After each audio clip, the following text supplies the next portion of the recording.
Alright, welcome back to the Lucky Bear YouTube channel. Well, I got nominated for the 3x3 challenge. So I've been hardcore stressing, like, who am I gonna nominate? What am I gonna say? Is this too much info? Is this not enough info? Do people already know this about me? What do people even care to know about me? You know what? I like to talk a lot about myself. It's not a secret, I don't think. So that's not one of my secrets or things that people may not know. That's actually something that you probably already know. I want to give a huge shout out to Meatball Rebel for nominating me for the 3x3 challenge. That guy is cool. I got to talk with him a little bit at SCMM this year, and his channel, he's got some good videos. He's rode all over. Like, he's got videos where he's in Yosemite and Tahoe. So go check him out. Number 1, you may not know about me. I am an only child, but I have a lot of stepsisters. Like, I only have sisters in my life until I got a husband who has a brother. But, like, even then, I got more stepsisters. It's crazy. So, when I was younger, my parents were involved with community theater. Like, my dad would build the sets, my mom would direct or choreograph or be in the chorus, and, like, I would be little kid parts and stuff. So I was always involved with community theater and dancing, and anyways, that's like something else.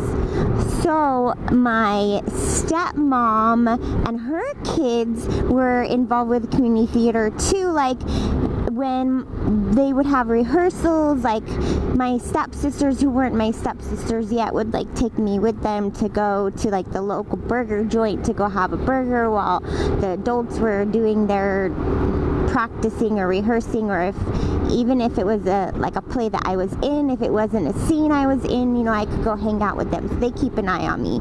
So then anyways, along the line, at some point, like, that their mom becomes my stepmom. So then these 3 sisters who I already knew previously became my sisters. So that's my first set of stepsisters. Also, one of my stepmom's daughters got pregnant when she was in high school. I think she was about 16 when she had the baby. So my dad and my stepmom ended up, like, unofficially adopting her. So that's another sister. She calls my dad Dad. She's technically my step niece, but no, she's a sister. She's my sister, so that's another sister. And then my mom got remarried, and his daughter is now my stepsister. They're not married anymore. Well, he passed away, so, but either way, like, that was my sister, and now she's not, but she still was at one point, so I still call her my sister. And she's deaf. I don't know if that's something you may not know about me. I do know a little bit of signing. And then she got married to another beautiful woman, and now that's kind of like another sister of mine. Then, like, when I was in high school, my mom was with another guy, and they were, like, common law. Anyways, he had a daughter, so she's kind of like my sister, or was, for however long they were common law. And then my mom moved back to the West Coast, and that guy didn't want to come, so she got married to her current husband, and he has 2 daughters. So those are my stepsisters. Holy moly! How many sisters do I have at this point? Going from I'm an only child, having no siblings, now I have all these sisters everywhere. My husband, he has 2 stepsisters and a stepbrother, and so those are now my stepsisters-in-laws. So yeah, I'm an only child who has a ton of sisters, if that makes any sense. So that was something you may not know about me. Let's go ahead and nominate somebody. Now this guy, he may not have a ton of followers, but his videos are freaking awesome and he's hilarious. He's got a great sense of humor, and I don't know why he doesn't have more people subscribe to him, because he makes some quality content and he loves writing. So yeah, I'm gonna go ahead and nominate Psych Nurse Chris.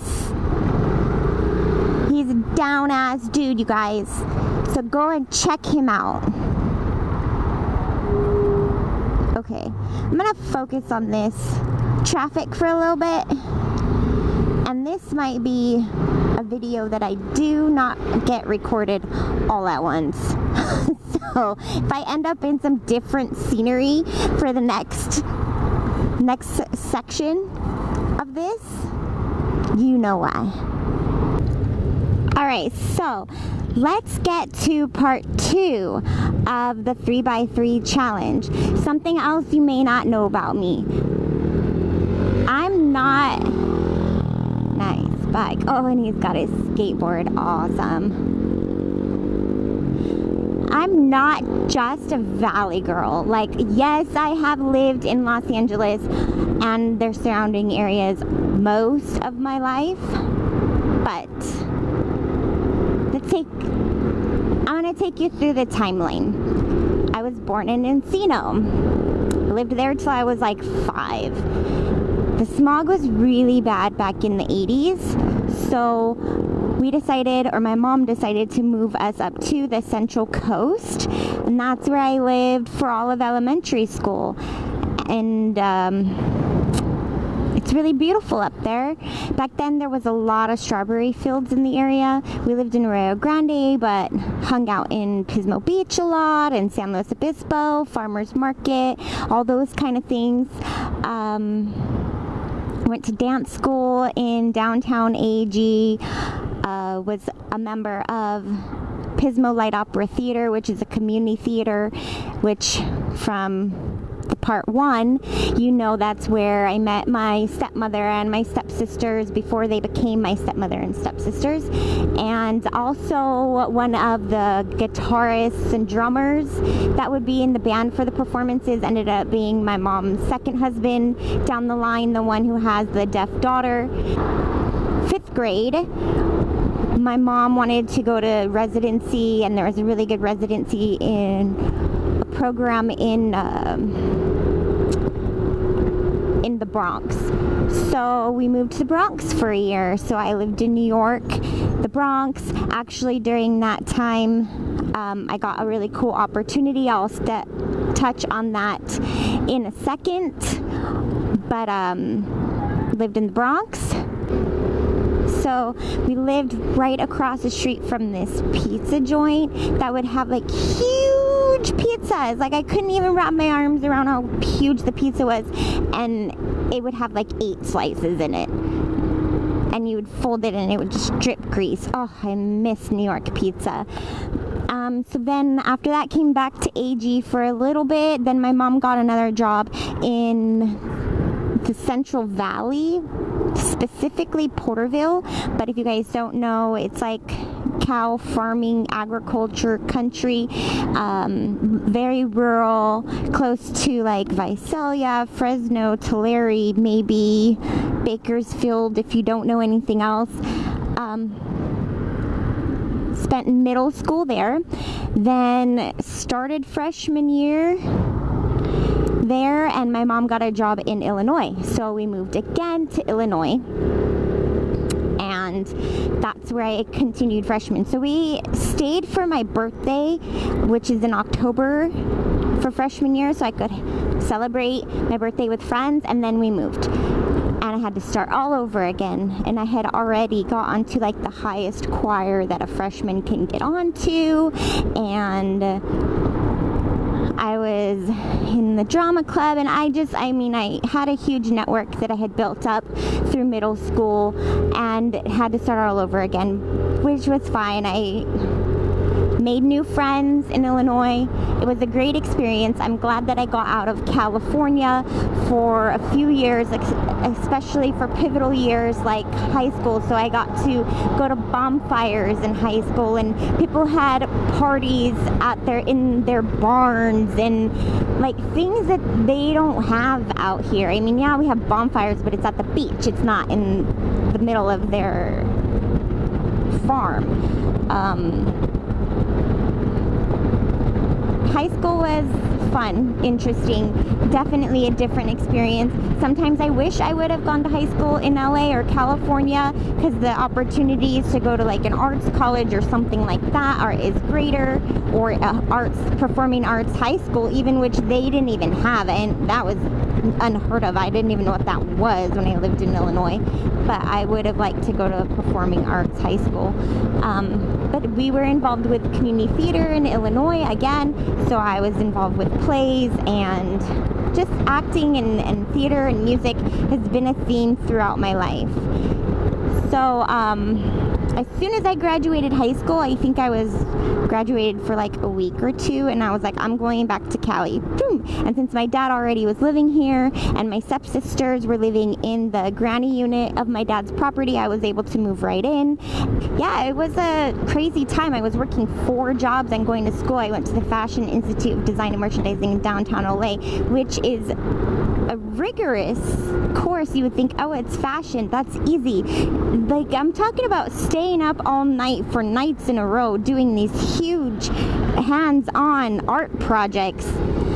But it was cool. I got a lot of experience, and I worked 4 jobs. I was a waitress, I was a salesperson, I worked in a showroom, and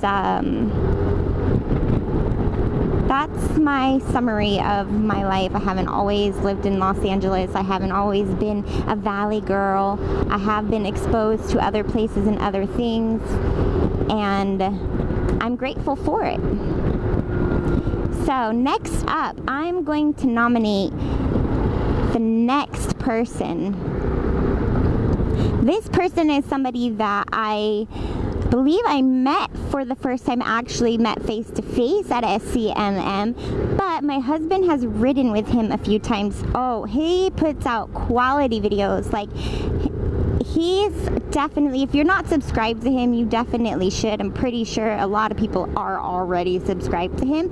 But Cruisin' Moto, he's a cool ass dude too, like very genuine. Cruisin' Moto has been putting out some like movie looking videos lately. It's pretty awesome. So if you haven't been watching him, I don't know why you haven't been watching him. I don't know why you're not hit to that. You better go follow him and subscribe, because his videos are quality. That's why I'm nominating Cruisin' Moto. On to number 3 of the 3x3 challenge. Something you may not know about me is that when I lived in the Bronx in New York when I was 10, I tried out for a Broadway play. Somehow my mom networked and scored me an audition for Les Miserables, which was on Broadway back then, and I interviewed for Little Cosette, or auditioned, I guess, auditioned for Little Cosette, and I actually got a callback, but I had strep throat for the callback. Oh, so my voice was not even usable at that point. So of course they went with somebody else, but but it was a really cool experience. And since I've always been involved with chorus and drama and dance lessons and all of that, it totally seemed like the correct move for me to go ahead and try out for Broadway. Who knows what would have happened if I would have got that role? If we probably would have stayed in New York. Yeah, I don't know. My life would have been totally different. So I'm grateful for the experiences that I did have in my life. They made me who I am. And if that would have happened, that would have been cool too. But it wasn't in the cards. Alright, so the third person I'm gonna nominate for this 3x3 challenge is somebody that I started, probably the first motovlogger I ever started following. He's got a huge following, and I haven't seen him do this 3x3 challenge, and so it'll be interesting to see if he does it. Cycle Cruiser. Huh, just kidding. Just kidding, I know he won't do it.